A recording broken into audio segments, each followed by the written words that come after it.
Hey everybody, it's Bree and Raleigh here to talk about the BJD Addicts written prompt for spending limits. And I'm kind of taking this to mean limits on clothes, limits on how much you're going to spend on adult itself, how much you're going to spend on furniture, those kind of things. And personally for me, they would change depending on how much money I'm making at the time. Like, I'm sadly unemployed right now, so my spending limit for dolls has dropped. I can't afford to be buying another doll. I can't afford to be spending lots of money on their clothes because there's no income coming in. But in general, I don't think I'd ever spend like $1,000 on a doll unless it was something like a grail, like something I really wanted and saved up for. For clothes, I think 200 would be my max. And I'd hit that if it was something like very unique, very character specific that I'm just not going to find anywhere else.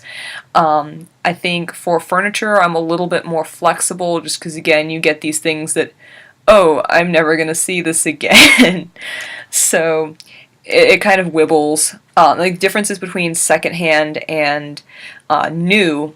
So a secondhand doll, unless it's something really specific, I don't think I'd want to spend more than, say, I guess $800 would be my max, just because, again, it's like if it's a limited and it's really special, I'm just going to stop talking about limiteds because they're kind of weird outliers, but if it's something that's, currently company available, I would want lower.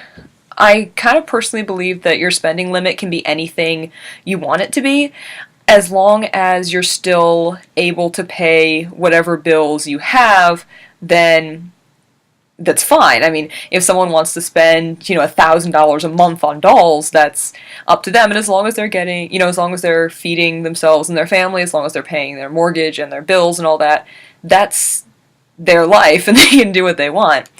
Or you could spend like only $50 a year and be perfectly happy. Or $2 a year or whatever. Like, whatever your spending limit is, it's up to you. These are just kind of my personal things of I think this is out of my price range, and that's just it. If I find clothes that are out of my price range, I have been thinking about trying to make similar items. I wouldn't sell them, obviously, but just I want to learn to make my own clothes for me, and I think starting on a doll scale would be a good idea.